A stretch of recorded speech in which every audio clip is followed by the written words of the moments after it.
Should I use mayonnaise? That's a question that I get a lot. And for me, it really just depends on where you are in your health and healing. As with the other condiments I posted on, I make my own at home, which makes it a little more healthier. But even just the mayonnaise itself is probably not the best if you're in a healing process or trying to recover from something. So I'll get into why I make my own at home, and I'll just go through the label of one of these. This is real mayonnaise from Best Foods. It's also known as Hellman's, east of the Rockies. I grew up in New Jersey, and it was called Hellman's, but out here in California, it's Best Foods. And it's interesting because you go to the website and it's just says it's America's #1 mayonnaise is made with real simple ingredients: eggs, oil, and vinegar. So then that sounds pretty good. When you read the actual label, you'll see there's a ton of other stuff in here. The first ingredient listed is soybean oil, and that just at face value is just a no-go for me. Anything with soy is going to be highly estrogenic and not good for your health. Water, whole eggs, and egg yolks. I'm sure those eggs are not organic, and they're probably not pasture raised. They're definitely not grown in your backyard either. Vinegar, salt, sugar. Don't really want that sugar. Lemon juice, calcium disodium EDTA, which is a preservative used to protect quality, not good.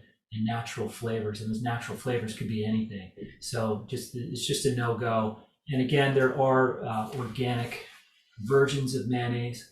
They're probably a little bit better.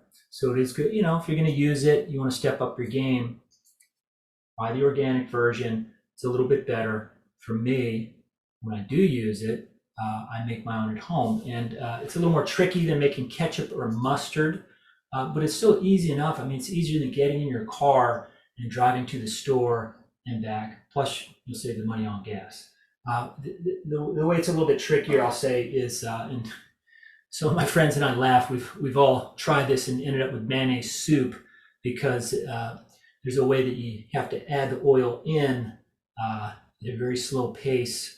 And what I do, I use one of these immersion mixers and just a mason jar like this. And if you do that, it prevents it from going out. Some people do use like a food processor successfully. I've not really had much success with this, but this has been, the most consistent way that I've gotten good mayonnaise at home. And again, I use organic pasture-raised eggs. I use organic olive oil. I try not to use extra virgin olive oil because it tends to taste a little more astringent. It's a little more flavorful. Probably not what most people think of when they think of mayonnaise. But it's not bad if you do use extra virgin olive oil. Use that in a pinch. I've also tried avocado oil. It's not too bad.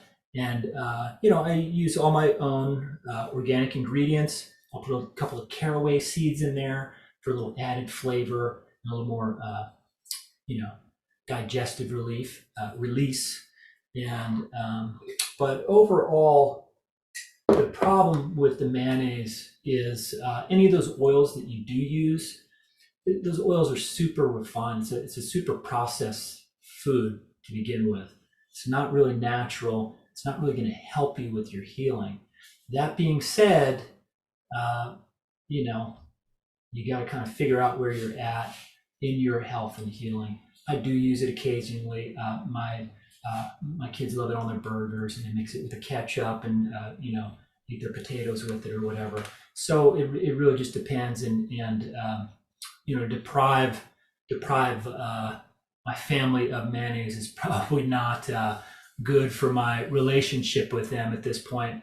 However, I make mine at home, and it's pretty good. They enjoy it just as much, if not more, than what we get at the store. So I invite you to, determine where you're at in your health and healing, whether or not you should use mayonnaise, because really it's about taking control of our own health and not relying on other sources to do that for us, because it's really on us. It's our bodies.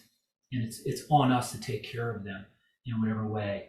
And there's a lot of information out there that you can find one way or the other. So it's best to use your discrimination and take that upon yourself. So I challenge you to, if you do have an immersion mixer and a mason jar, I challenge you to try that out to make your own mayonnaise at home. Give yourself 30 minutes or an hour on the weekend. It's a little tricky at first, but there's many recipes online, and as long as you add the oil in slowly, it comes out pretty good. So I invite you to give that a shot if you do use mayonnaise. And I also invite you to like and subscribe for more health and healing tips like this. And thank you very much, and have a great rest of your day.